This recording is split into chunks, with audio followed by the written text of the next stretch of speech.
Médecine Augmentée s'intéresse cette semaine au suivi de l'insuffisance cardiaque, avec un nouveau dispositif testé aujourd'hui en France, le CardioMEMS HF. Ce capteur implanté dans l'artère pulmonaire permet de mesurer la pression artérielle au quotidien. Objectif, faire baisser de plus de 30% le risque d'hospitalisation pour insuffisance cardiaque. Explication du professeur François Roubille, cardiologue au CHU de Montpellier, propos recueillis lors des 29e journées européennes de la Société française de cardiologie. C'est un dispositif implantable qui existe depuis plusieurs années dans certains pays, en particulier aux États-Unis, qui est en cours d'étude en Europe et en particulier en France où plusieurs sites sont très actifs pour mener à bien l'étude.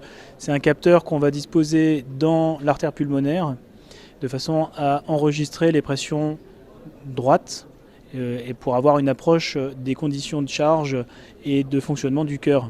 L'objectif du dispositif est vraiment de diminuer le risque d'hospitalisation. C'est ce qui a été montré dans une première étude et c'est ce qui est cherché par le dispositif. Donc d'éviter les réhospitalisations ou les hospitalisations répétées chez des gens avec une insuffisance cardiaque assez sévère.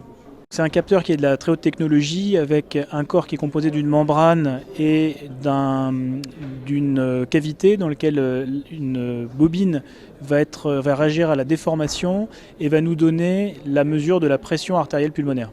La mesure de la pression dans l'artère pulmonaire est effectivement un indicateur extrêmement précis et surtout très sensible au cours de l'évolution de l'insuffisance cardiaque. Cela reflète surtout la pression artérielle diastolique, le fonctionnement du cœur gauche, et donc c'est une approche du fonctionnement chez ce patient insuffisant cardiaque qui est censé prévoir le risque d'hospitalisation plusieurs jours avant, un peu comme le poids. On sait que 2 à 3 jours avant l'hospitalisation, vous allez prendre 3 à 4 kg.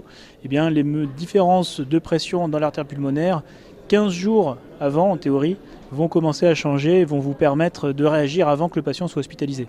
Alors le capteur n'enregistre pas, le capteur va réagir à un signal que vous allez émettre. Donc il y a un émetteur qui va envoyer un signal de radiofréquence, faire rentrer en résonance le dispositif qui lui-même va renvoyer un signal que vous allez recapter.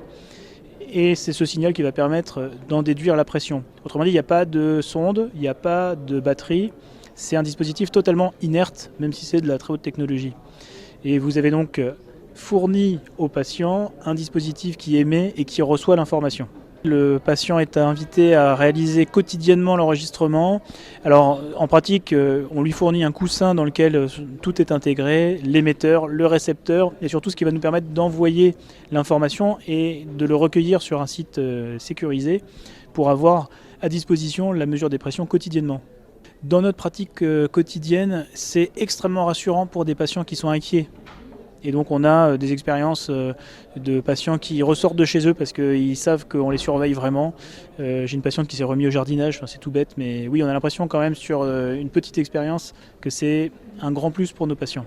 Le dispositif cible vraiment des patients insuffisants cardiaques assez sévères, NYHA3, autrement dit des gens qui sont gênés dans la vie de tous les jours et qui ont été hospitalisés assez récemment, dans les 6 mois qui précèdent. Autrement dit, ça ne s'adressera pas bien sûr à l'ensemble des patients insuffisants cardiaques.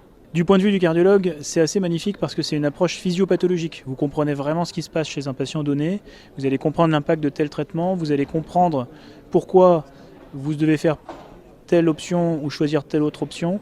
Donc il y a vraiment 2 objectifs. Il y a l'objectif pour le patient qui est de diminuer les hospitalisations et pour le cardiologue de beaucoup mieux comprendre ce qu'il fait dans l'adaptation du traitement. Débuté en 2018 en France, les implantations se poursuivent avec déjà 16 patients implantés à Montpellier et 35 sur l'ensemble du territoire. C'est la fin de cette émission, merci de votre fidélité. Rendez-vous le mois prochain pour découvrir de nouvelles innovations médicales.